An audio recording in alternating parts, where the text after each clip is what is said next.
Assalamualaikum warahmatullahi wabarakatuh. Alhamdulillahi rabbil alamin. Wassalatu wassalamu ala asrafil anbiya'i wal mursalin wa ala alihi wa ashabihi rasulillahi ajmain, amma ba'du.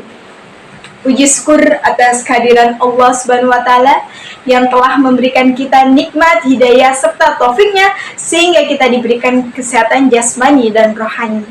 Selanjutnya, selawat beriringan dengan salam tidak lupa kita doakan kepada Allah agar senantiasa dilimpahkan dan dicurahkan kepada junjungan kita, yakni siapa lagi kalau bukan seorang pemuda padang pasir yang menjadi imam di waktu salat, menjadi panglima perang di waktu perang, yang bertitelkan Habibullah, bergelarkan Al-Amin, buah hati Siti Aminah, belan jantung Siti Khadijah, parit pagar kota Madinah, intan mutiara di surgawi, yakni Nabi Muhammad sallallahu alaihi wasallam, dengan lantaran kata Allahumma shalli ala Muhammad wa ala ali Muhammad. Baiklah, pada kesempatan yang baik ini izinkan saya menyampaikan kultum yang berjudul Ekonomi Islam melalui Keuangan Syariah sebagai Jalan Kehidupan Seorang Muslim. Dewan juri yang arif dan bijaksana serta sahabat-sahabat OJK yang dirahmati oleh Allah Subhanahu wa taala. Tak dapat dipungkiri bahwa sistem perekonomian dunia hari ini masih didominasi dengan sistem kapitalisme dan sosialisme, di mana sistem ini lahir dari peradaban sekuler yang tidak berpijak pada nilai ketuhanan. Sebagian besar sistem ini mewarnai segala kegiatan ekonomi umat manusia, baik dalam transaksi, jual beli, pasar modal, penggadaian, dan lain sebagainya. Namun dalam praktiknya sistem ini mengandung hal-hal yang bertentangan dengan ajaran agama Islam, di mana menggunakan instrumen ribawi berupa bunga atau interest dalam sebagian besar transaksinya. Nauzubillahi min dzalik. Padahal Allah Subhanahu wa taala telah melarang kita dalam segala bentuk ribawi, yang dimana dijelaskan dalam Quran surah Al-Baqarah ayat 275 yang berbunyi A'udzubillahi minasyaitonirrajim, Bismillahirrahmanirrahim, wa halallahu bai'u wa harama riba, yang artinya padahal Allah Subhanahu wa taala telah menghalalkan jual beli dan mengharamkan riba.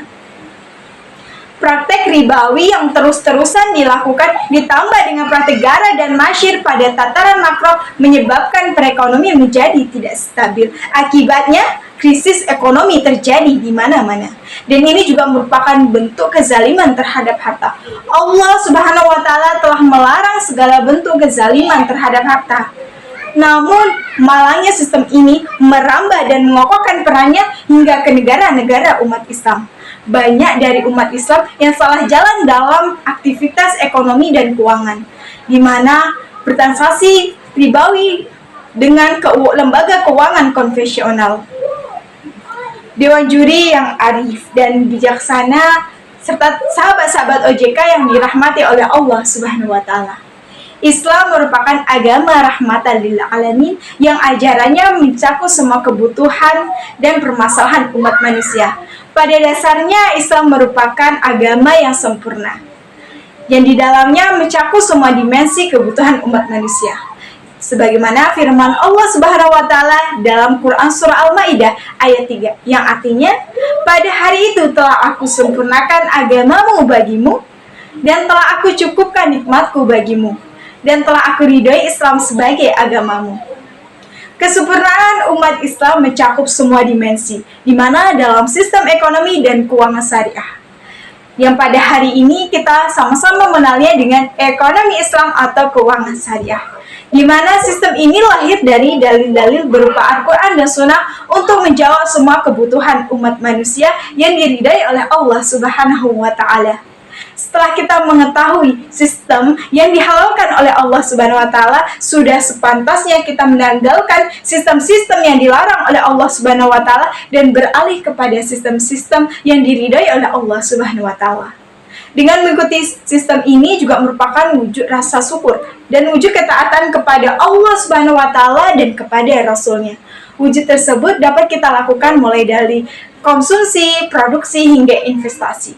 Dari konsumsi, di mana kita memakan makanan yang halal dan baik. Dan ini juga merupakan salah satu perintah Allah Subhanahu wa Ta'ala. Sebagaimana firman Allah Subhanahu wa Ta'ala dalam Quran Surah Al-Baqarah ayat 172 yang berbunyi, A'udzu billahi minasyaitonir rajim. Bismillahirrahmanirrahim. Ya ayyuhalladzina amanu min thayyibati ma razaqna waskuru lillahi in kuntum wa iyyahu ta'budun.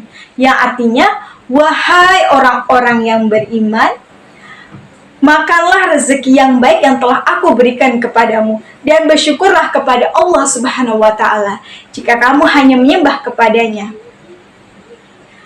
Dari sudut investasi kita, di mana kita juga harus memilih instrumen-instrumen yang berprinsip pada nilai syariah.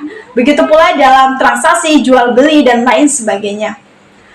Dengan mengikuti sistem ini juga merupakan wujud rasa syukur kepada Allah Subhanahu wa Ta'ala.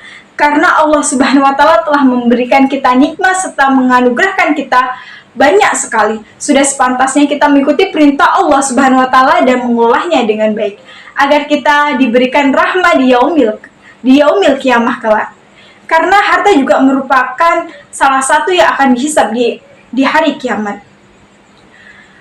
Baiklah teman-teman, marilah kita beralih kepada sistem yang diridhai Allah Subhanahu wa Ta'ala dan meninggalkan sistem yang dilarang oleh Allah Subhanahu wa Ta'ala.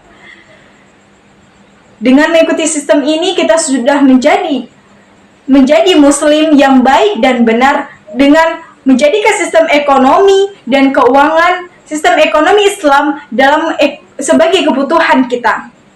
Dan semoga Allah Subhanahu wa Ta'ala meridhai kita dalam segala kegiatan. Dan semoga dipermudahkan oleh Allah Subhanahu wa Ta'ala dan diridhai oleh Allah Subhanahu wa Ta'ala. Baiklah, kultum yang saya sampaikan semoga bermanfaat bagi kita semua. Apabila ada yang kata yang salah, saya mohon maaf. Kepada Allah saya mohon ampun. Saya akhirun kalam, syukran kasiran, ma'as salamah. Wassalamualaikum warahmatullahi wabarakatuh.